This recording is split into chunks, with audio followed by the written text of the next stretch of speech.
حضرت سیدنا ابو درداء رضی اللہ تعالیٰ عنہ فرماتے ہیں کہ جب حضرت سیدنا ابو موسیٰ علیہ السلام کی وفات کا وقت قریب آیا تو آپ علیہ السلام نے اپنے تمام بیٹوں کو اپنے پاس بلا کر فرمایا کہ میں تمہیں صاحب الغیف یعنی روٹی والے کا قصہ سناتا ہوں، اسے ہمیشہ یاد رکھنا۔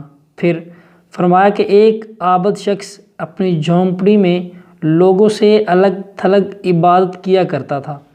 وہ 70 سال تک اسی جھونپڑی میں رہا۔ اس عرصے میں کبھی بھی اس نے عبادت کو ترک نہ کیا اور نہ ہی کبھی اپنی جھونپڑی سے باہر آیا۔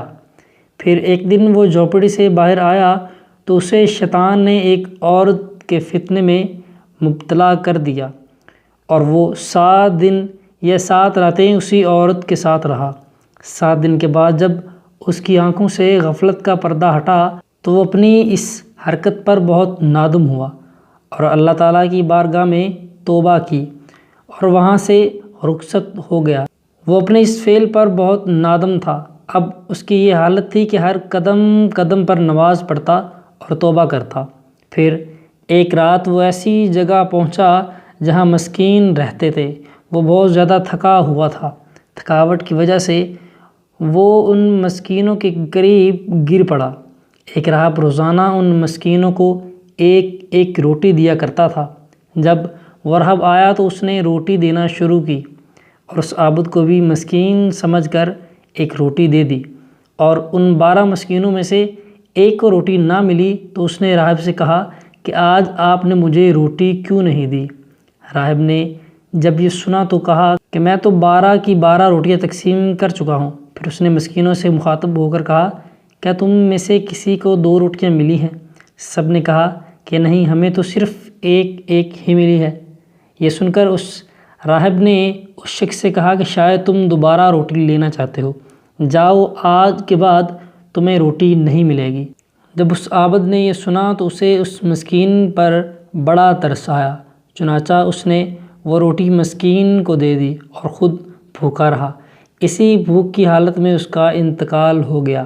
جب اس کی 70 سالہ عبادت اور غفلت میں گزاری ہوئی 7 راتوں کا وزن کیا گیا تو اللہ تعالیٰ کی نافرمانی میں گزاری ہوئی راتیں اس کی 70 سالہ عبادت پر غالب آ گئیں۔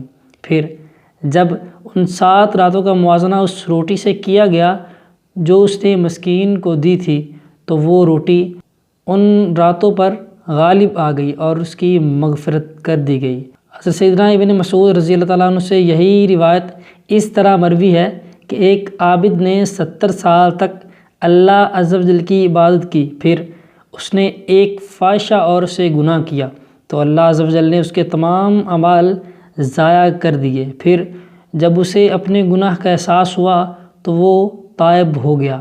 کچھ دنوں کے بعد اسے ایسی بیماری لاحق ہوئی کہ وہ چلنے پھرنے سے معذور ہو گیا۔ ایک دن اس نے دیکھا کہ ایک شخص روٹیاں تقسیم کر رہا ہے۔ گرتے پڑتے یہ بھی وہاں پہنچا اور اس نے بھی روٹی حاصل کر لی۔ ابھی اس نے روٹی کھانا شروع بھی نہ کی تھی کہ اسے ایک مسکین نظر آیا، چنانچہ اس نے وہ روٹی مسکین کو دے دی اور خود بھوکا ہی رہا۔ اللہ عز و جل کی بارگاہ میں اس کا یہ عمل ایسا مقبول ہوا کہ اس کی مغفرت کر دی گئی اور اسے 70 سالہ عبادت کا ثواب بھی لوٹا دیا گیا۔ اللہ عز و جل کی ان پر رحمت ہو اور ان کے صدقے ہماری مغفرت ہو، آمین۔ ایسی بہت ساری خوبصورت حکایات سننے کے لیے ہمارے چینل کو سبسکرائب کر دیں۔